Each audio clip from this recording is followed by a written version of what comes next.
क्या माहौल है, क्या माहौल चल रहा है चुनाव? यहाँ पे सिविल कोर्ट बार एसोसिएशन का चुनाव की तिथि डिक्लेयर हो गई है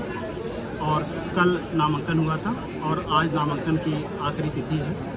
इसके बाद फिर प्रत्याशियों की सूची को कर्टेल किया जाएगा। उनको शॉर्टलिस्ट करने के बाद फिर चुनाव की तारीख की घोषणा कुछ ही दिनों में होने की संभावना है और उम्मीद है कि 10 तारीख या 12 तारीख के पहले ही यहाँ पे इलेक्शन हो जाए और समय भी वही है कि इसके पहले यहाँ पे पत्रकार समारोह हो जाना चाहिए। क्या प्राथमिकताएं होती है? यहाँ पे सारे अधिवक्ताओं की प्राथमिकता यही रहती है कि बार का विकास हो, बार का जो फंड रहता है वह विकास के कामों में लगे, अधिवक्ताओं के हितों की, अधिवक्ताओं के सम्मान की, अधिवक्ताओं की सुरक्षा की चिंता यहाँ के प्रत्याशी करें और अधिवक्ताओं के सम्मान में कहीं कोई कटौती न होने पाए और बार जिस तरह से हमारा विकास करता रहा है उसी तरह से विकास करता रहे। जो बेसिक इंफ्रास्ट्रक्चर है, जो आधारभूत संरचनाएँ हैं, वह भी जो है आगे रोज़ाना एक स्टेप आगे बढ़े।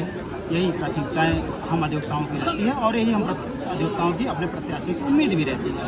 महिलाओं के लेकर, महिला अधिवक्ताओं के लेकर क्या कुछ नया करने वाले हैं आपके प्रत्याशी जो कि चुनावी मैदान में? काफ़ी प्रत्याशी मैदान में हैं और जो हमारे प्रत्याशी हैं श्री मनीष सिंह, और जहाँ तक आपका सवाल है महिला अधिवक्ताओं के लिए, तो महिला अधिवक्ताओं के सुरक्षा के लिए जो भी जिम्मेदारी बन पड़ेगी, जैसे यहाँ पे जैसे सीसीटीवी फुटेज लगे हैं लेकिन उसकी मॉनिटरिंग की एक्सेस हम लोगों को नहीं हो पा रही है, तो सीसीटीवी फुटेज की मॉनिटरिंग की एक्सेस हम लोगों को हो जाए, जिससे महिलाओं के साथ चाहे महिला अधिवक्ता हो चाहे महिला वादकारी हो, किसी तरह की कोई भी शरारत किसी के द्वारा की जाती है तो उस एक्सेस के आधार पर हम लोग उनको शॉर्टलिस्ट कर लें और उनको उचित दंड दे सके और दिलवा सके कानूनी प्रक्रिया के तहत। और महिला शौचालय के लिए हम लोग लगातार आंदोलन करते भी रहे हैं और कुछ व्यवस्थाएं हुई भी हैं लेकिन वो अपर्याप्त हैं। तो महिला सुरक्षा के लिए, महिला शौचालय के लिए, महिलाओं के मान सम्मान के लिए और जो महिला अधिवक्ता हैं उनको एम्पावरमेंट करने के लिए, उनको और ज़्यादा मजबूत करने के लिए जो कुछ भी हमारे बार के संविधान में होगा वह करेंगे और जरूरत पड़ेगी तो बार के संविधान में संशोधन करने की भी इच्छा हमारे प्रत्याशी मनीष सिंह रखते हैं। सर, यहाँ की चुनावी रणनीति क्या है, किस यहाँ का माहौल क्या है, किस फ्लो में चुनाव है यहाँ पे चल रहा है? चुनाव बहुत ही टक्कर का चुनाव माना जाता है यहाँ पर, तमाम प्रत्याशी अपनी ताकत लगा दी है चुनाव में। बिल्कुल सही कहना है कि यहाँ का चुनाव का समर जो है काफ़ी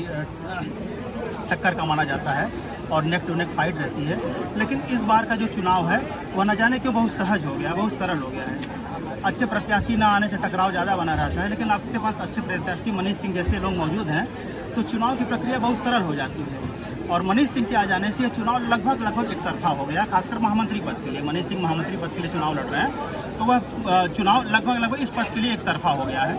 क्योंकि मनीष सिंह के बारे में आपको क्या बताऊँ, इतने सरल हैं,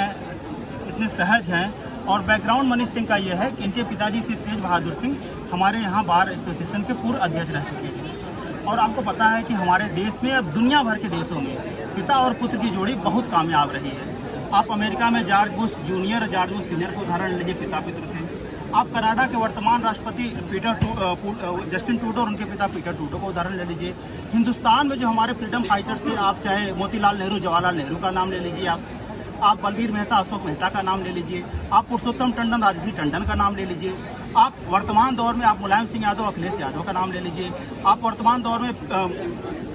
करुणानिधि स्टालिन का नाम ले लीजिए। हम उनसे राजनीतिक रूप से असहमत हो सकते हैं लेकिन उनकी योग्यता पर, उनकी क्षमता पर, उनके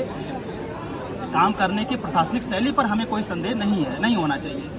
तो यहाँ पे उनका बैकग्राउंड बहुत सक्षम रहा है और पहली बार जब मैं शुरू में आया था, श्री तेज बहादुर सिंह यहाँ पे अध्यक्ष हुए थे, तो पहली बार मुझे लगा कि नहीं, लाइब्रेरी भी कोई चीज़ होती है। इसके पहले जो लाइब्रेरी थी बहुत डिलेपिटेटेड स्टेज में थी, बहुत रूइंड थी, बिखरी थी, कोई ठीक से सीटें नहीं थी और वहाँ पे चैम्बर्स नहीं बने हुए थे। अभी लाइब्रेरी की कंडीशन मेरे हिसाब से उत्तर प्रदेश की सबसे बेस्ट लाइब्रेरी अपनी लाइब्रेरी होगी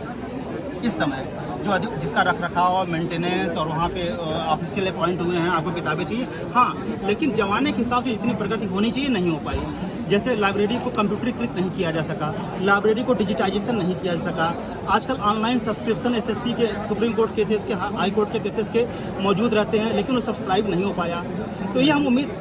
क्योंकि जमाने के हिसाब से डिजिटाइजेशन 2016 के बाद आया, अध्यक्ष थे 2016 के पहले थे, जियो कंपनियां लॉन्च होने के बाद, डिजिटाइजेशन लंबा मोड होने के बाद, तो समय का जो अंतराल रह गया उस हिसाब से प्रत्याशी उस अनुरूप मानक पे खड़े नहीं उतरे। लेकिन मैं अपने प्रत्याशी से उम्मीद करूंगा और मैं आश्वासन दिलाता हूँ, अधिवक्ताओं को भी आश्वासन